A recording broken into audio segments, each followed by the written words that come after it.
Okay, so this map is really cool. So this describes the Siege of Knoxville. Okay, so this was in 1863, and this also shows all the forts. But, and I don't know how everything you can see, or how well you can see everything here. But basically, here, this is where Joseph Wheeler's cavalry ended up going to try and approach from the south. The Union Fort Dickerson here. And while he was approaching this way, Longstreet was coming in from the west. And Longstreet had actually fought the Union Army in Campbell Station. And so basically, yeah, here we've got Longstreet's 12,000 men headed this way. Then here, General Sanders, for which Fort Sanders is named, he had 3 cavalry brigades here that he recalled back to the city. There was some skirmishing here. Let's see what else. More skirmishing here and here. And then the last one here is the actual Battle of Fort Sanders. And what happened there is basically in the morning about 6 a.m.,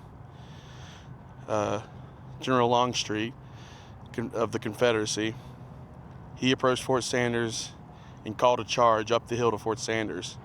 But what he didn't know was waiting for him at the top of the fort was a big ditch with spikes in it.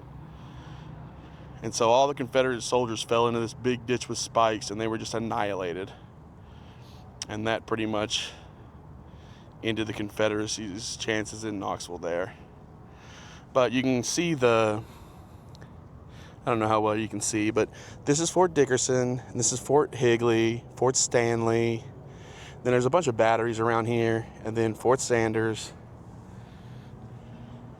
So this is a bunch of information here. This is talking about, the Union commander here, General Burnside, for which sideburns are named, as you can see. And something pretty cool is that my own ancestor, I guess he would be probably my, probably 4th great uncle or something. His name was Thomas McLean.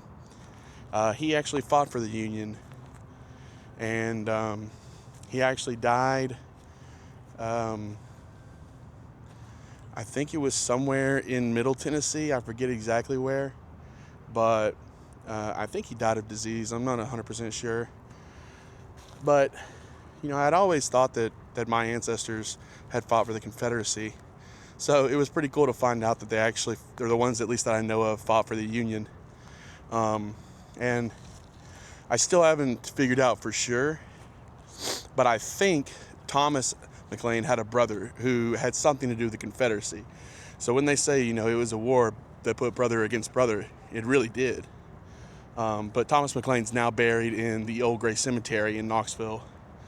And I don't think he actually fought in the Battle of Fort Sanders, because he was part of the force that was in, like I said, Middle Tennessee and in Kentucky. So, but that's just a little family history there.